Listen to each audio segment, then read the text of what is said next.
예, 방금 소개받은 엄태섭이라고 합니다. 여러분들 만나 뵙게 돼서 너무 반갑습니다. 감사합니다. 예.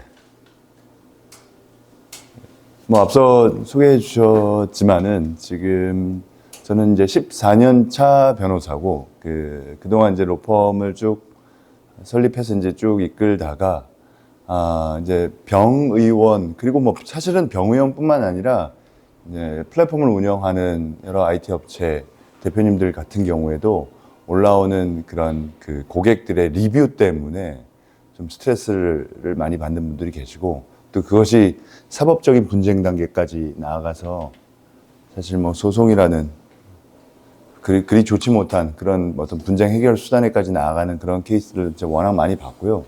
근데 이런 그 온라인 리뷰가 사실 그냥 나에게 그냥 단지 스트레스로만 다가오는 것이 아니라 매출에도 좀 직격탄을, 매출에도 좀 영향을 주는.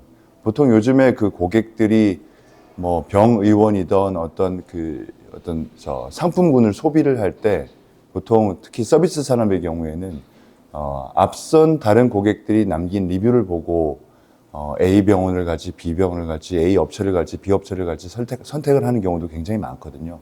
그러다 보니까 그 리뷰가 매출에 미치는 영향은 상당하더라고요. 실제로 현장에서는. 그래서 그 리뷰를 어떻게 할까, 어떻게 관리하고 어떻게 대응해야 할까를 고민하던 중에 이제 이렇게 창업을 별도로 로펌은 지금 현재 운영 중이긴 한데 별도로 그 김영범 대표하고 저하고 같이 코파운더로 새로 리걸케어라는 회사를 창업을 해서 전혀 모르는 IT 기술을 조금씩 공부해 가면서 개발자들을 충원하고 하면서 떠듬떠듬 만들게 시작하게 된 게 이제 여기까지 오게 됐습니다. 네, 그러면은 뭐 바로 말씀을 드리도록 하고요. 2022년도에 창업팀을 구성해서 지금 현재까지 이르렀고, 지금 저희 회사는 엔젤 투자 그리고 시드 투자 그리고 프리 A까지 작년 말 12월에 마무리를 했고, 프리 A는 그래도 어려운 투자 환경 속에 그래도 나름 선방을 해서 한 25억 원 정도 유치에 성공을 해서 그래도 이제 한 3, 4년 정도는 그래도 버텨나갈 수 있는 그 런웨이를 견뎌낼 수 있는 일단은 동력은 얻은 상태입니다. 그래서 열심히 이제 올해부터는 더욱더 개발에 좀 박차를 가할 예정이고요. 이거는 뭐 참고만 해주시고 이 화면 하나로 사실은 설명이 대부분 다 됩니다. 고객들의 클레임은 크게는 이제 저는 세 단계로 나누어진다라고 생각을 했고요. 처음에는 소극적인 클레임, 그리고 이제 두 번째는 적극적인 클레임, 그리고 이제 세 번째는 아예 사법 분쟁 단계까지 나아가는.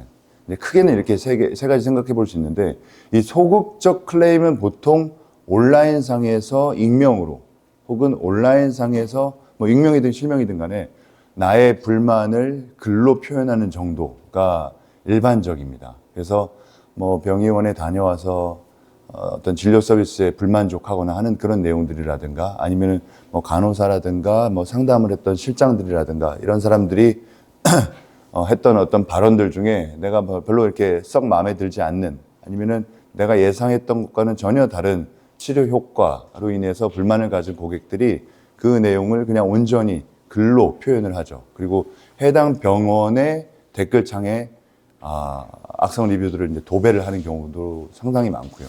그리고 그 리뷰들은 이제 서두에 말씀드렸던 것처럼 다른 고객들에게 영향을 미치게 됩니다.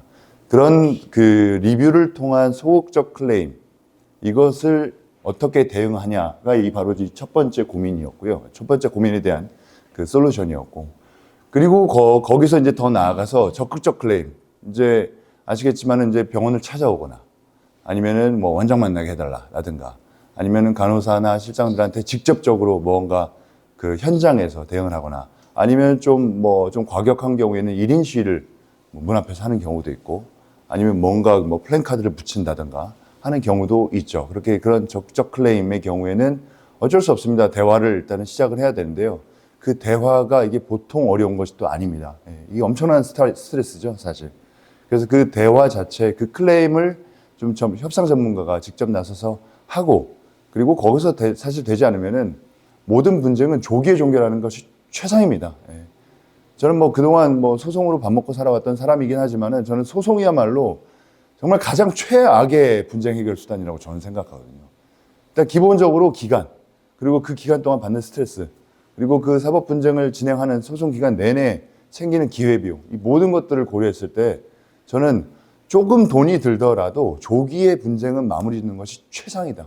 그리고 그 기간 동안은 다른 업무, 자기 비즈니스나 어떤 다른 병원에, 다른 업무에 집중을 하는 것이 길게 놓고 봤을 때는 훨씬 더 이득이다라는 사실 결론에 이르렀거든요. 그래서 이 적극적 클레임 단계에서 초기에 만약에 필요하다면은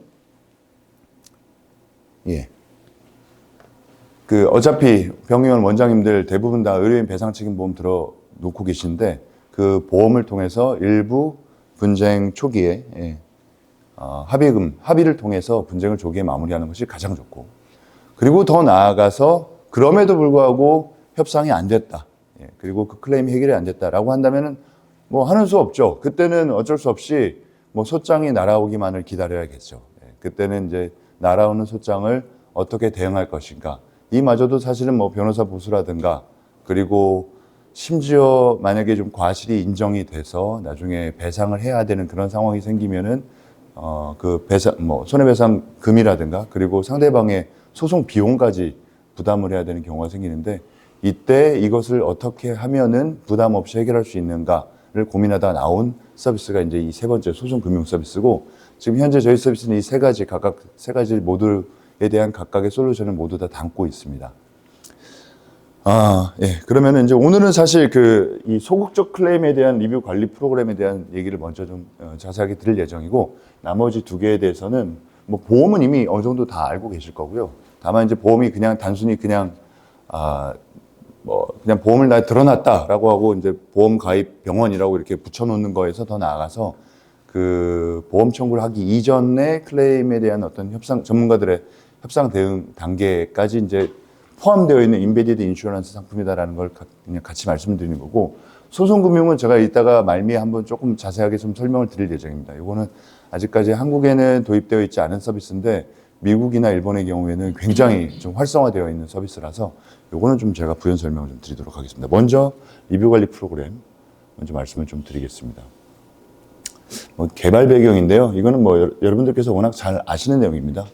처음에 왜 저희가 메디로이어라는 이름으로 의료시장을 타겟팅했느냐에 대한 이유인데요.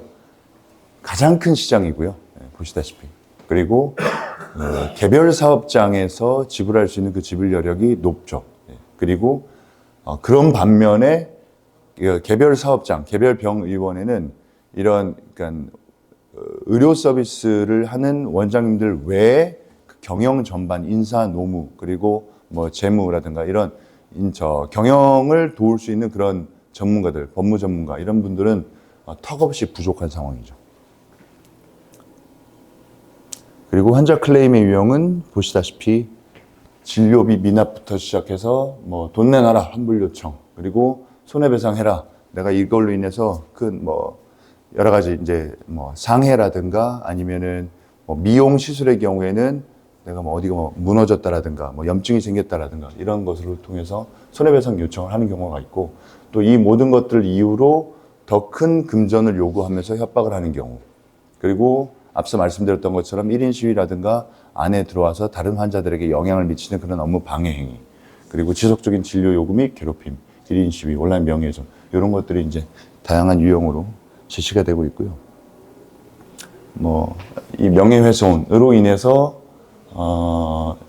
매출 감소, 즉 매출에 가장 큰 영향을 미쳤다라는 장표이고요. 그리고 같은 내용입니다. 여기서는 보시다시피 인터넷 검색을 통해서 정보를 획득해서 어느 병원을 갈지를 선택하는 케이스가 굉장히 많다라는 통계 자료이고요. 그리고 협박과 업무 방해를 경험해 본 원장님들도 상당히 많다라는 거고. 그래서 사실 혹시 지금 괜찮으시다고 한다면은 휴대폰을 열어서 네이버 창을 한번 들어가셔가지고 메디로이어라고 한번 검색을 해서 들어가 봐 주십시오. 그러면은 혹시 지금 제가 우리 이 모임의 구성원분들을 다 몇몇을 제가 아직 정확히 몰라서 그러는데, 본인 병원을 만약에 운영하고 계시는 원장님이 계시다고 한다면은 병원명을 기재를 해주시면은 한 5에서 10초 정도 걸릴 겁니다. 네. 그리고 만약에 지금 병의원을 운영하지 않는 분들이 계신다고 한다면은 뭐 아는 병원 혹은 아무 병원이나 상관없습니다. 아무 병원이나 한번 내가 그 병원의 리뷰에 대해서 좀 알고 싶다라고 한다면 그 병원명을 한번 검색해 보시는 것도 방법이 될 수 있을 것 같습니다. 메디로이어 한번 들어보셨나요? 그냥 한글로 치시면 됩니다. 네이버 창에서. 메디로이어라고 한글로 치시면 됩니다. 그냥 이렇게 메디로이어라고 입력을 하면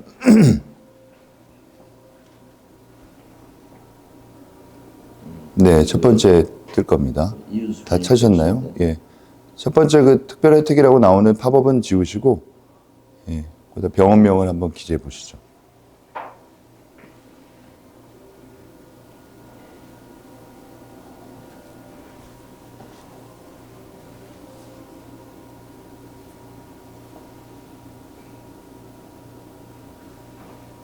이윤수 조성환 비뇨기과.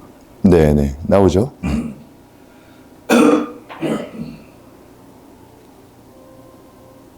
네, 지금 현재 정보 수집 중입니다. 네.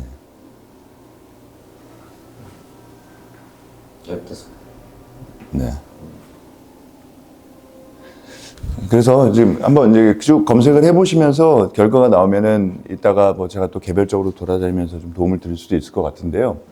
일단 기본적으로 리뷰들은 뭐 우리가 흔히 뭐 네이버 리뷰 정도 생각할 수 있는데, 네이버 리뷰 말고도 지금 플랫폼들이 워낙 많기 때문에 사실 나에 대한 평가가 어느 플랫폼에서 어떻게 올라오는지를 일일이 다 찾아다니면서 알 수가 없습니다. 그러다 보니까 지금 저희가 가장 먼저 개발했던 기능은 도처의 플랫폼에 흩어져 있는 우리 병원과 관련되어 있는 리뷰들을 한 곳에다 모아주는, 스크래핑 통해서 먼저 모아주는 기능을 먼저 개발을 했고요. 보시다시피 네이버 플레이스, 다음 카카오, 모두닥, 블로그, 카페, 강남언니, 구글맵, 그 다음에 바비토까지 여기에 이제 흩어져 있는 그 리뷰들을 한 곳에다 다 모아줍니다. 그리고 그 리뷰들을 스코어링 해주는 거죠. 네. 꺼지네요. 네네네.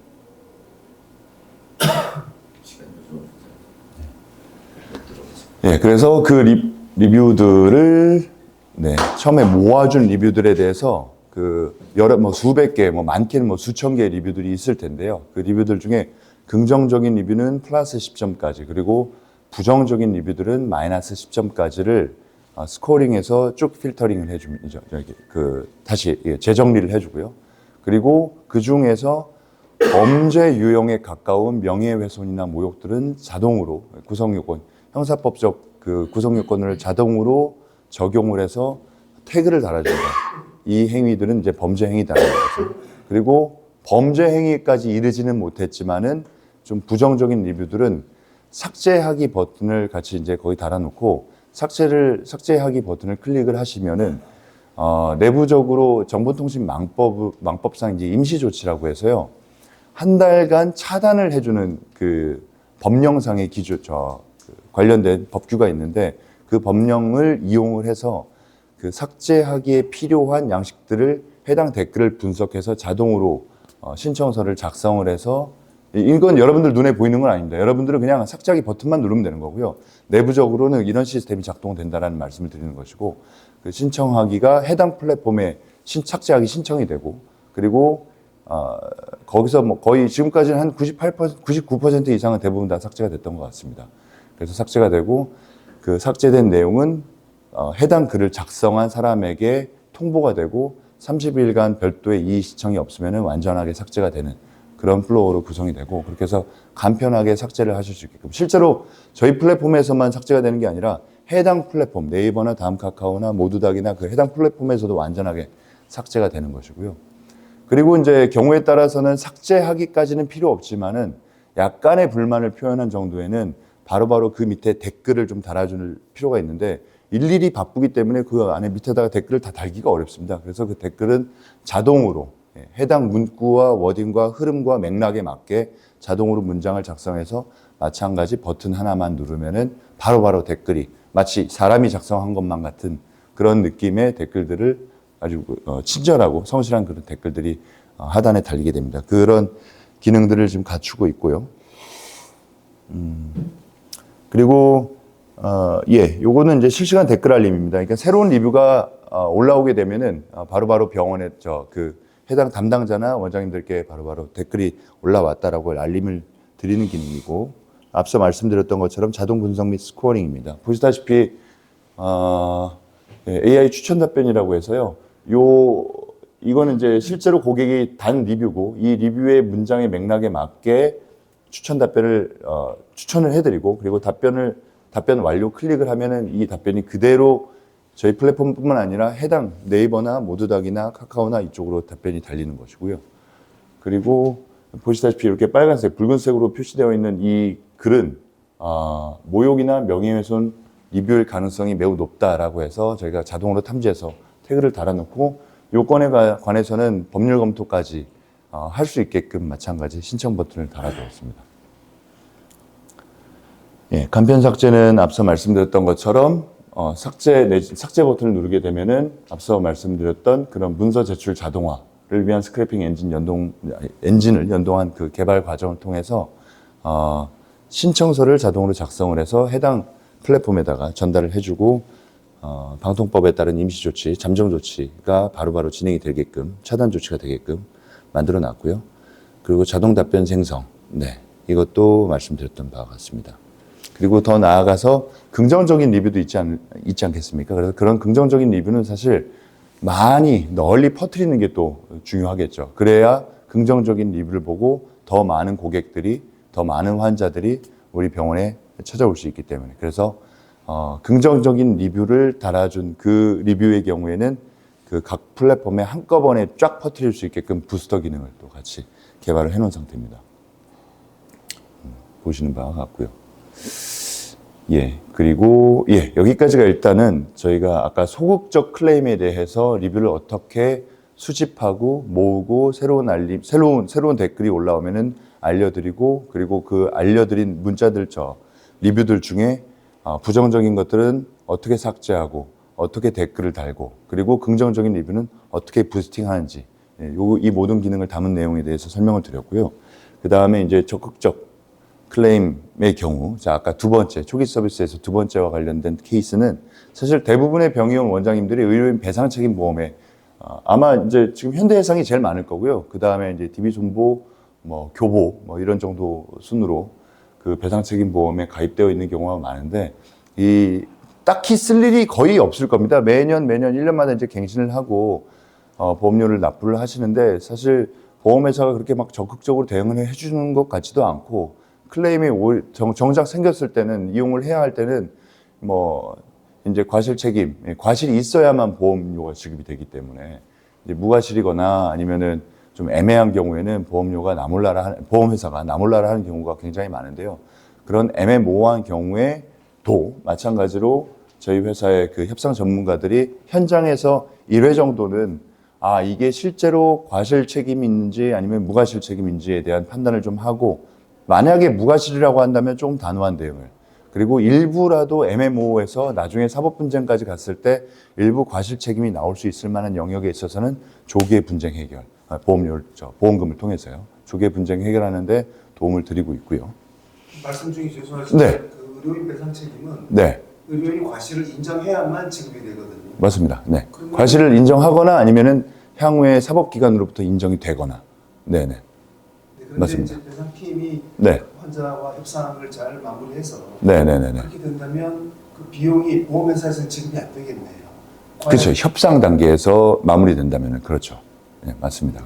근데 배상금에 대한 그리고 그렇기도 하고요. 그 다음에 과실인지 무과실인지 애매모호한 경우라고 한다면은 보험회사에서 합의금을 지급을 해주는 경우도 있죠.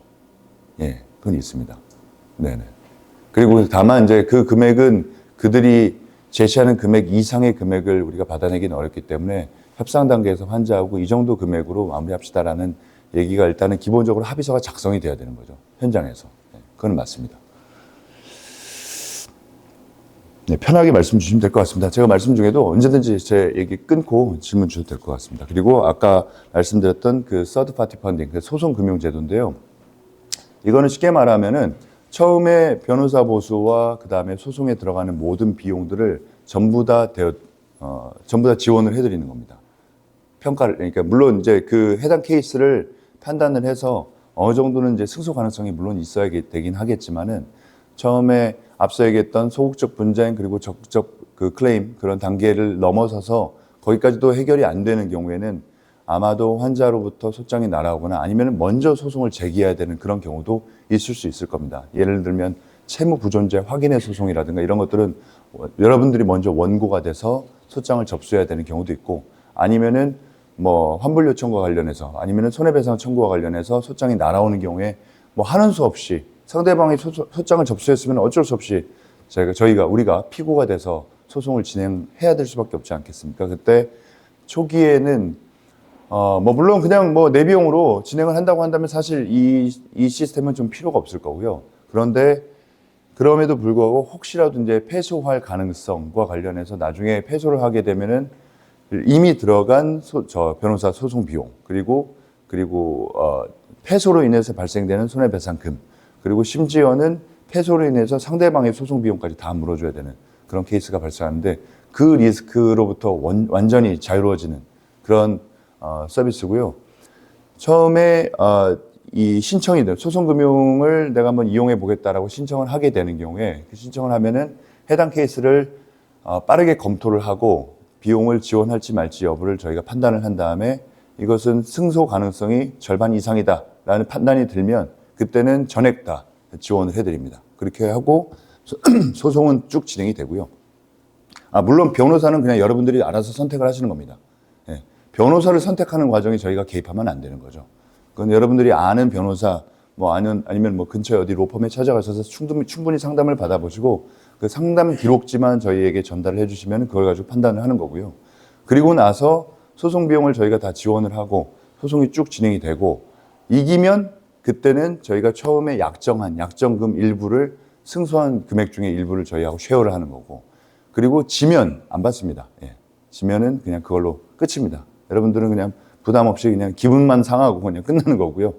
예. 그리고 별도의 비용 부담은 없게 되는 거죠. 그래서 패소에 대한 리스크는 저희가 안고 승소 시에는 수익을 공유하는 그런 형태의 소송금융 서비스고 이거는 사실 한국에서는 모르겠습니다. 이게 뭐 쭉 제가 소송 현장에 있다 보니까 예나 지금이나 여전히 그 뭐 수십 년 동안 그 500만 원이라는 그 문턱을 넘지 못해 가지고 지금 뭐 그래도 조금 이제 중대형 펌으로 가면은 이제 800만 원, 1000만 원 이렇게 보통 착수금이 이렇게 형성되는 경우가 많은데 이게 이제 미국 같은 경우는 사실 소송 비용이 어마어마하거든요. 특히 예를 들어서 이제 전문가 감정 신청이라든가 이런 걸 하게 되면은 그 비용이 막 수천에서 수억까지 나오는 경우가 있습니다. 그러다 보니까 미국의 경우에는 소송 금융 없이는 소송 자체를 아예 진행을 못하는 경우도 많습니다. 반면에 그 소송의 결과에 따라서 얻게 되는 그 이익도 상당하죠. 거기는 이 전보적 배상 제도가 아니라 징벌적 배상 제도가 있다 보니까 실제로 손해가 1억이라고 하더라도 최종적으로 나오는 판결 금액이 뭐 10억 이상, 그러니까 10배 이상, 20배 이상 나오는 경우도 상당히 많습니다. 그러다 보니까 실제로 나의 손해를 1억 원 배상한 것 이상의 어떤 그 수익이 발생했을 경우에는 그 수익은 쉐어할 수 있을 만한 유인이 충분한 거죠. 그래서 소송금융회사들이 붙습니다. 무조건. 대부분. 예. 그런 제도고 지금 저희가 이 소송금융 미국에 있는 그 LP들로부터 일부 한국에서도 이 소송금융이 혹시 가능한지 여부를 한번 타진해 봐라 라고 해서 약 그 25억 원 정도를 뭐 일종의 총알 한 2년에서 3년 정도 한번 시범 삼아서 한번 국내에서도 소송금융 사업이 가능한지 여부를 한번 써봐라 라고 해서 받았고요. 그 금액 범위 내에서 뭐 한 1년에서 2년 이내에 빠르게 소진하는 것을 목표로 많은 분들이 이용을 해 주시기를 바라고 이제 막 홍보를 하고 시작을 한 단계입니다. 그래서 이거는 저희가 일단 핵심은 이 소송에 대한 이 케이스를 처음에 잘 검토하는 것이 그러니까 빠르게 그리고 승패소 여부에 대해서 그리고 집행 가능성에 대해서 빠르게 검토하는 게 핵심이라고 생각하고 보통 접수일로부터 한 3일 이내에 해당 케이스를 분석해서 승패소 여부와 그 다음에 집행 가능성, 그리고 뭐 그 밖에 이제 다른 정보들을 분석을 해서 승인 여부를 알려드리고 승인이 되면은 그날부로 바로 집행을 해서 빠르게 소송의 시작을 하실 수 있게끔 지원을 해드리는 그런 제도입니다. 네, 이거 나머지는 뭐 사업 성과인데요. 예, 지금 저희 최근까지 1,700여 개 병원이 등록을 해주셨고, 정식으로 가입한 병원은 한 176곳, 그리고 가입된 병원은 성형외과, 피부과, 뭐 정형외과, 치과 이쪽이 좀 많은 편이고, 그리고 등록 채널은 지금 약 한 5천여 개 채널이 등록되어 있고, 여기서 말하는 채널은 플랫폼들의 숫자를 얘기하는 겁니다. 그리고 뭐 서울 권역과 부산 권역이 좀 지역별로는 가장 많고요. 네, 일단 여기까지 제가 좀 빠르게 말씀을 드렸습니다. 아무래도 제가 그냥 질의응답이라든가 아니면 여러분들하고 대화를 하는 시간을 좀 충분히 확보할 필요가 있을 것 같아서 지금 한 30분 안에 빠르게 말씀을 드렸는데요. 30분도 안 걸린 것 같습니다. 20분 안에 말씀을 드린 것 같고, 일단 여기까지 말씀을 드리고 편안하게 뭐 대화를 하면 좋을 것 같다는 생각이 좀 듭니다. 질문 네. 좀 드렸는데. 네네네, 물론입니다. 그 변호사님 감사합니다. 네네네. 굉장히 네. 유용한 네. 정보를 이제 현실적인 정보를 주셨고요. 네, 매우 현실적입니다. 예, 네. 최근에 네. 그 클레임의 변화를 이제 어떻게 감지가 되냐면 IMF 이후에 그 실직자들이 많아지면서 네네. 의도적인 클레임, 그러니까 이제 처음부터 의도를 하고 들어오는 사람들. 네네네. 그래서 퉁퉁 부어서 째고 고름을 짜야 되는데 짠 다음에 이거 왜 쨌느냐부터 시작해가지고. 처음부터 이제 근데 최근의 경향은 그럴 경우에 의료인들이 요즘은 굉장히 이제 그 로펌들이 많아지면서 네네. 또 의료인 출신 변호사들이 많아지면서 네. 적극적으로 대응하는 것 같습니다. 초반부터요? 네, 처음부터. 네네네. 그럴 경우에 하나도 네. 위축되지 않고 네. 바로 환자한테 내용 증명 보내가지고 네네네네. 내 병원 와서 소리 지르면 네. 그 이제 오히려 체증하고 막 이렇게 네. 유리한 이제 그래서 네. 최근에 저희 의사들끼리 모였을 때 네. 저희가 가십처럼 일상에서 일어나는 어려움들 얘기를 할 때 그 전에는 그 거친 표현으로 얘기하면 진상 환자로 네. 인해서 고통을 받았던 것들이 있다가 최근에 어떻게 이게 시프팅되냐면 내부 고객, 노무 관련된 환자, 노무 관련된 이슈들이요. 내부 직원들. 예. 직원들이 네네. 과실을 했습니다. 환자보다가. 네네네. 의사가 좀 시금술을 했는데 네. 그때 과실 책상을 붙였다고 네. 직장 내 따돌림. 네. 괴롭힘. 네. 예, 그다음에 어깨를 이렇게 붙였다고 그래가지고 네. 폭행. 네. 네. 또 이제 며칠 어저께 또 제가 어저께 모임에 간 그런 얘기인데 어떤 여성 환자가 네. 그 의료인이 이제 좁은 엘리베이터 안에서 뭘 이렇게 들고 있는데 자기가 와서 엉덩이를 부딪히고는 엉덩이 만졌다 하고는 이제 네. 그게 실제로 클레임이 걸려가지고 네네네. 그런데 이제 그럴 경우에 네. 우리 현행 법이 네. 증거 없이 피해자의 진술만으로도 네. 승인한다 이런 일들이 많아져가지고 아. 저희 이제 보면서 네. 그런 내부 노무에 관련된 것도 상당히 많은 원장님들이 지금 이제 고통받고 있고요. 맞습니다. 네. 그래서 그런 것도 같이 포함되는 게 필요하지 않겠는가. 지금 이제 오늘 설명드린 장표는 초기 서비스, 즉 대외적인, 그러니까 우리 병원 내에서 일어나는 어떤 문제, 경영 문제 상황이 아니라 대외 고객들에 의한 어떤 클레임 상황을 단계별로 나눠서 해결하는 솔루션으로 구성이 된 것이었고, 말씀하신 것처럼 대내적인 우리 내부의 직원이 나를 공격하거나 우리 내부의 직원이 어떤 문제를 일으키거나 아니면 우리 내부의 직원들끼리 어떤 갈등이나 문제가 생기거나 했을 경우까지 자동화 서비스로 무언가를 구성해 놓은 것은 아닙니다. 그리고 그것은 어디까지나 사람이 필요하죠. 다만 사람이 어떻게 대응하냐에 따라서 분명히 결과는 180도 달라질 겁니다. 그리고 그 부분까지 당연히 생각을 하고 있습니다. 제가 초기에 회사 소개를 인텔리전트 MSO 플랫폼이라고 명명한 이유가 바로 거기에 있습니다. 이게 단순히 그냥 고객 리뷰를 관리하고 대응하는 정도의 그 서비스를 넘어서서 MSO, 그러니까 경영을 지원해주는 회사. 그러니까 쉽게 표현하면 원장님들께서는 진료만 하셔라. 그 외에 골아픈 모든 것들은 저희가 대신해 드리겠다를 표방하고 쭉 서비스를 개발해 나가고 있고요. 말씀하셨던 그런 케이스가 아마 요거 다음 지금 현재 하고는 있는데 아직 초기이긴 합니다. 그러니까 아예 인사노무 업무를 통으로 저희가 위임받아서 해당 병원의 인사노무 업무를 저희가 그냥 한꺼번에 관리를 하는 겁니다. 근로계약서, 정관, 취업규칙, 그리고 각종 임원계약서, 그리고 뭐 만약에 그런 케이스가 생겼을 때는 이제 징계 경고장 발송, 징계위원회를 이제 소집하고 결과를 결과 통보서를 고지하고 한 달 이후에는 해고 통지서라든가 해고 합의서라든가 임원 해촉 합의서라든가 이런 모든 이 절차들을 전부 다 저희가 하는 그런 케이스가 있습니다. 네. 사실은 이제 네네네. 저는 학교에 있다 보니까 네네. 젊은 이제 의사들 네.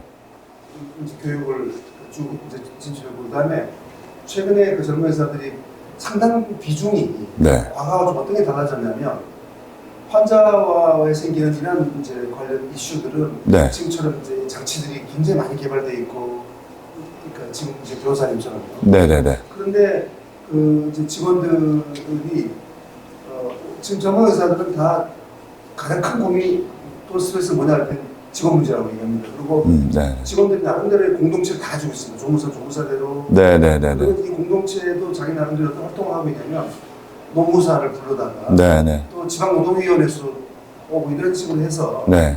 이분들이 그냥 자신을 보호하는 수준을 이제 넘어서서 네. 보다 적극적으로 네.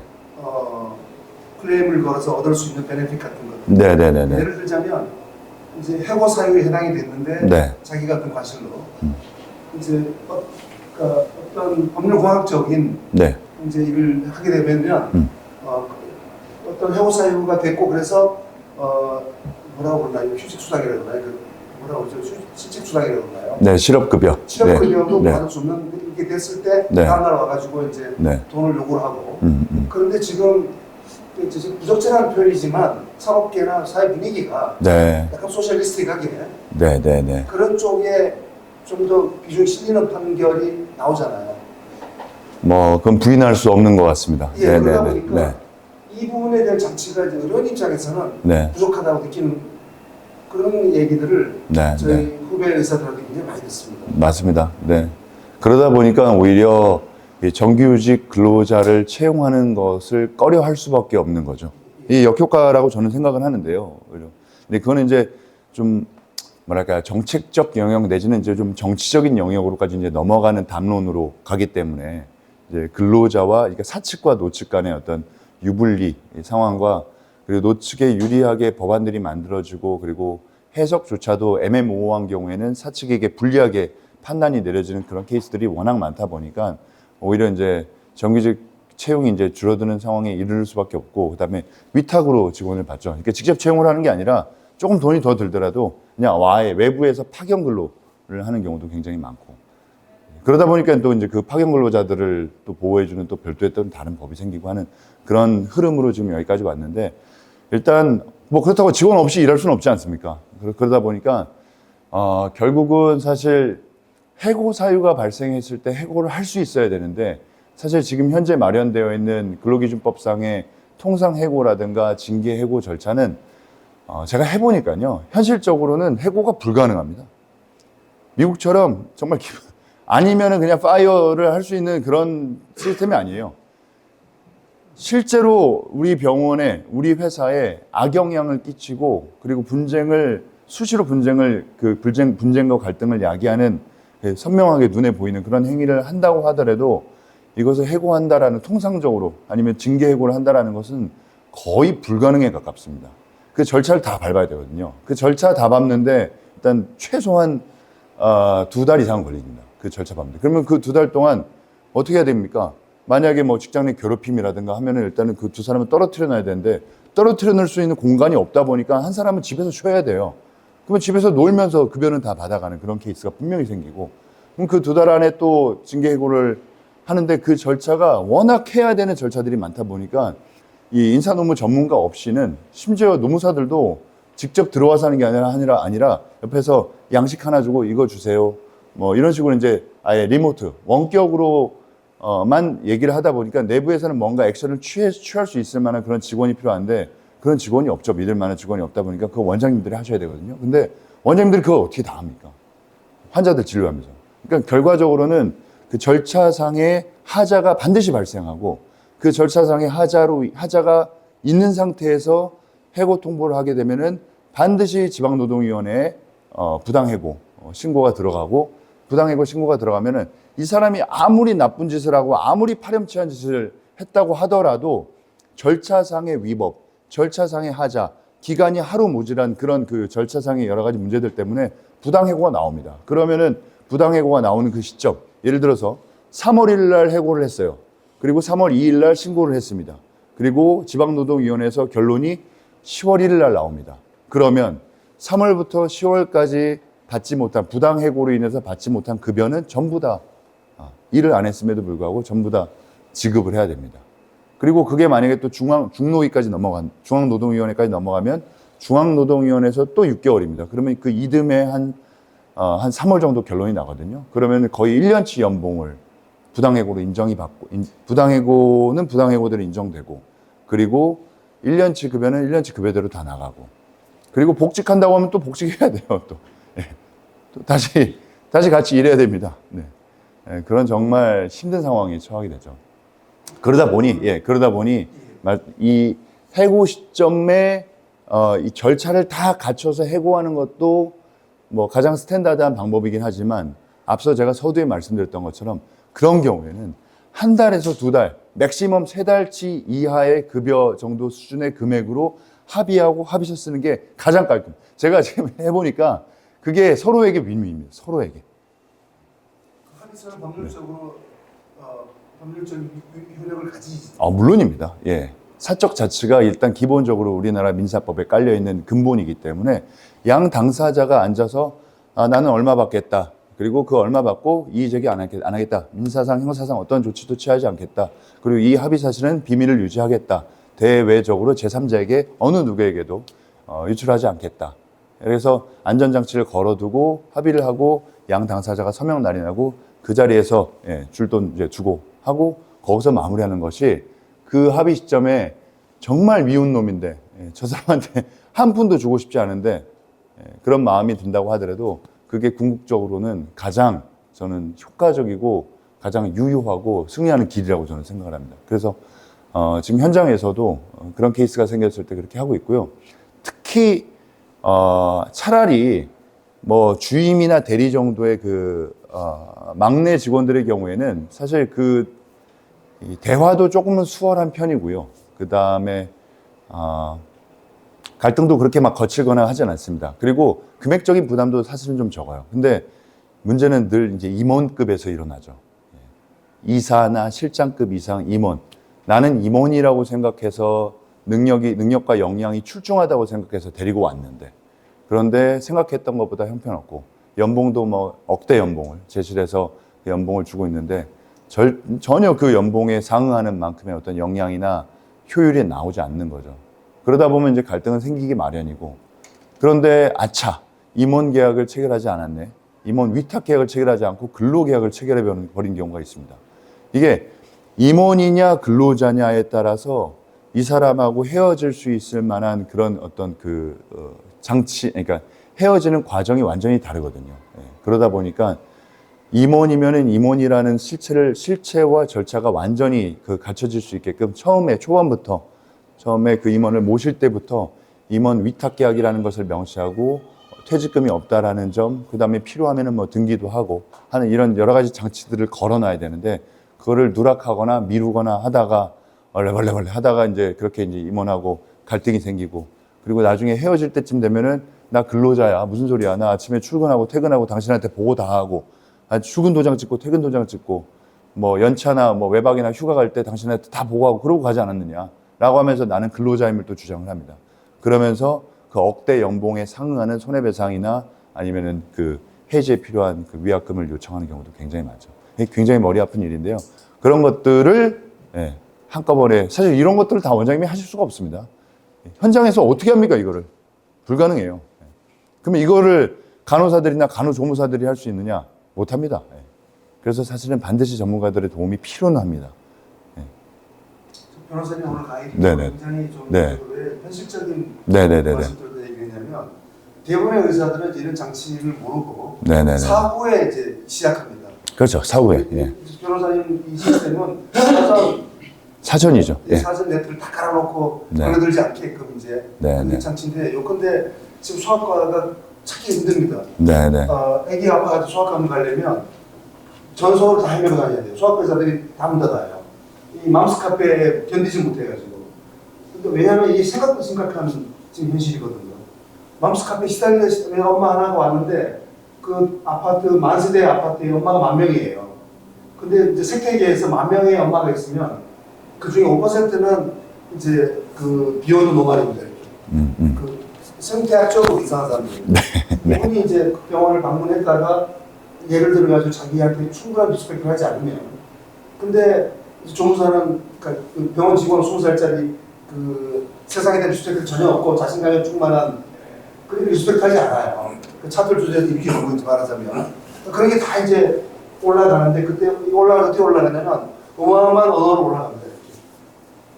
그리고 이 맘스 카페에서 실력을 행사를 하고요. 그럴 때 소아과 문 닫게 되고, 그러니까 지금 단지 내에 소아과가 없어졌어요. 이렇게. 근데 의사들 왜 그렇게 되냐면 이런 선제적인 조건을 모르고 있는 거거든요. 이렇게 자기 보호할 수 있다는 거를. 네. 제가 말씀 듣고는 좀 더 이런 부분들을 의사회나 이런 데서 변호사님의 비즈니스를 프로모션다 이런 목적이 아니고 네네네. 의사들의 어떤 그 보호라기보다 뭐라고 그러니까 진료에 열정할 수 있게끔 네, 있게끔 맞습니다. 좀 많이 알려드리는 게 이은수 원장님 서울시 의사회를 통해서 필요하다는 생각을 지금 굉장히 절실하게 합니다. 궁극적으로는 그게 의료 서비스의 질과도 연결이 된다고 생각합니다. 원장님이 오로지 환자 치료에, 환자 진료에만 집중을 해야만 당연히 의료 서비스의 질과 그 어떤 결과가 좀 달라지지 않을까 싶은데, 원장님의 손은 메스를 잡고 있는데, 머리는 지금, 그 오늘 아침에 찾아왔던 그 고객의 클레임으로 가득 차 있다고 한다면, 혹은 내부 직원이 내일 징계위원회 였는데, 거기서 뭐 법률적으로는, 이제 정확히 이제 어떤 전제되는 지식들을 정확히 모르는 상태에서 그냥 깜깜한 그런 답답한 상황이 계속 지속이 되면 집중하기가 어렵죠, 진료에. 맞습니다. 네. 그런 차원에서라도 사실은 모르겠습니다. 이게 저는 원장님 병원들만을 위한 서비스라고는 생각하지 않습니다. 그리고 이런 서비스가 없기 때문에 저희가 사실 답답한 마음이 시작한 것도 분명히 있고요. 이거는 의사회, 말씀하신 것처럼 의사회나 아니면은 보건복지부 내지는 건보나 심평원 이런 차원에서도 사실은 필요한 서비스들 아닌가라는 생각도 한편으로는 해봤습니다. 네. 100% 공감합니다. 네. 지금 그 코엑스에서 PMS 대한민국 의료 네. 근데 저는 PMS 보면 좀 의료기기 회사만 좋아요 거기에 전시관에. 근데 이 법률 관련된 이 바디가 굉장히 전 중요한데 아직까지 잘 안 알려져서. 이제 시작하고 있으니까 예. 이거 네. 백종원이가 이걸 들었어야 되는 거 아닌가? 그렇죠. 예.